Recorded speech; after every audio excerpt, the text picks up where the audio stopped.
A través de un estudio médico, un grupo de especialistas intenta explicar el padecimiento al que fue sometido Jesucristo antes de morir en el madero.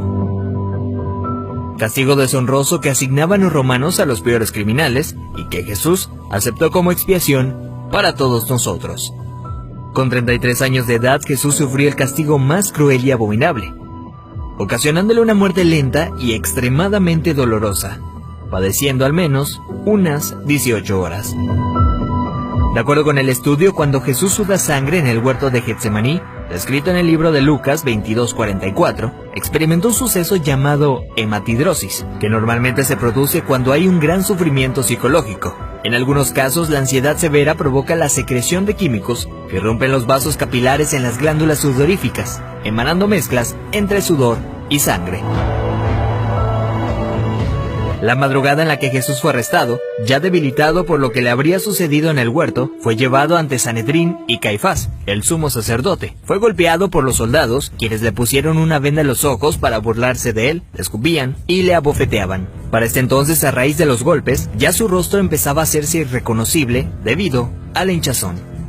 Los azotes que Cristo recibió de los romanos eran a causa de otro término terriblemente brutal. El látigo que utilizaban los soldados estaba compuesto por tiras de cuero trenzado con esferas de metal entretejidas. Cuando este impactaba contra la carne, provocaba severos moretones y contusiones, mismas que se abrían con los demás golpes. No contentos con esto, el artefacto con el que se flageló a Jesucristo también tenía pedazos de hueso afilado, provocando además cortadas profundas mientras lo golpeaban. De acuerdo con estudios realizados por historiadores forenses, con frecuencia, quienes eran flagelados con este tipo de látigos llegan a tener exposición de la espina dorsal debido al desgarramiento de la espalda, pues los golpes iban desde los hombros, pasando por la espalda y las piernas, hasta llegar a los muslos, produciendo que la carne del individuo cuelgue en forma de tiras. Mientras sucedía, en el interior de la persona, en este caso Jesucristo, se experimenta un dolor tan grande que debió llevarlo a una conmoción hipovolémica, es decir, que la persona a raíz de la gran pérdida de sangre sufre de taquicardia, pues el corazón acelera su ritmo intentando bombear una sangre que ya no existe, lo que a su vez conlleva una baja presión sanguínea, dando paso a la pérdida de la conciencia.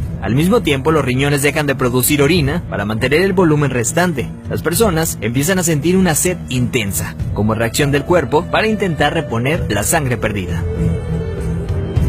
Para ese entonces Jesús estaba tan débil que caminar debió ser extremadamente difícil. Aún así tuvo que cargar el pesado madero de aproximadamente 75 kilogramos hacia el lugar de su ejecución.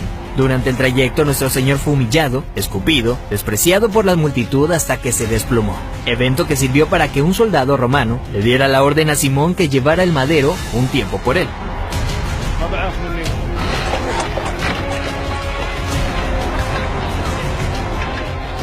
Luego de ello, Jesús dice tener sed, y le dan un trago de vinagre. Los criminales condenados a esta pena eran amarrados. No obstante, a Jesús le clavaron de forma horizontal, con las manos abiertas. La viga llamada patibulum aún no se había unido al madero, colocado de forma vertical permanente. Los clavos que se usaban para este hecho eran de entre 13 a 18 centímetros de largo, afilados en punta, con el objetivo de que éste atravesara el nervio mediano. Al romperse ese tendón y poner las muñecas clavadas, Jesús fue forzado a utilizar todos los músculos de su espalda desgarrada para poder respirar. Ya colgado, casi sin poder respirar, al clavarle los pies en el madero, triturando los nervios de los pies, debió haber sufrido dislocación de los hombros, situación que se confirma en el Salmo 22:14, cuando dice: «Dislocados están todos mis huesos». Lo siguiente es una muerte lenta por asfixia. Conforme se iba disminuyendo la frecuencia respiratoria de Jesús, entra en lo que se llama acidosis respiratoria. Dicho en otras palabras, es cuando el dióxido de carbono de la sangre se disuelve con el ácido carbónico, lo cual produce un aumento notable en la acidez de la sangre, lo que lleva a que el pulso sea irregular. De hecho, al sentir su corazón latir de forma errática, hubiera sido un indicador claro para Jesucristo que estaba a punto de morir. Y es entonces cuando probablemente pudo haber pronunciado aquella frase: «Padre, en tus manos encomiendo mi espíritu», para después morir de un paro cardíaco.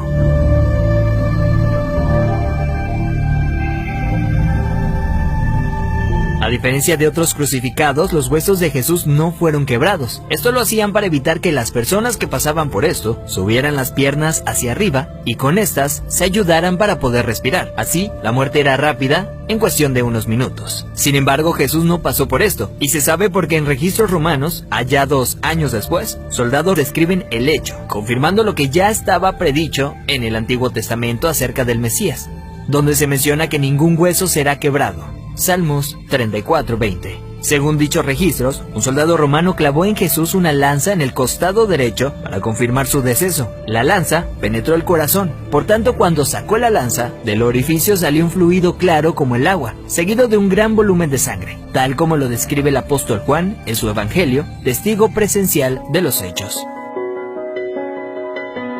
De acuerdo con la medicina, está más que evidenciado el sufrimiento que Jesús fue sometido siendo inocente. Esto es lo que sufrió el Hijo del Hombre para que tú y yo tengamos acceso al Padre y seamos perdonados.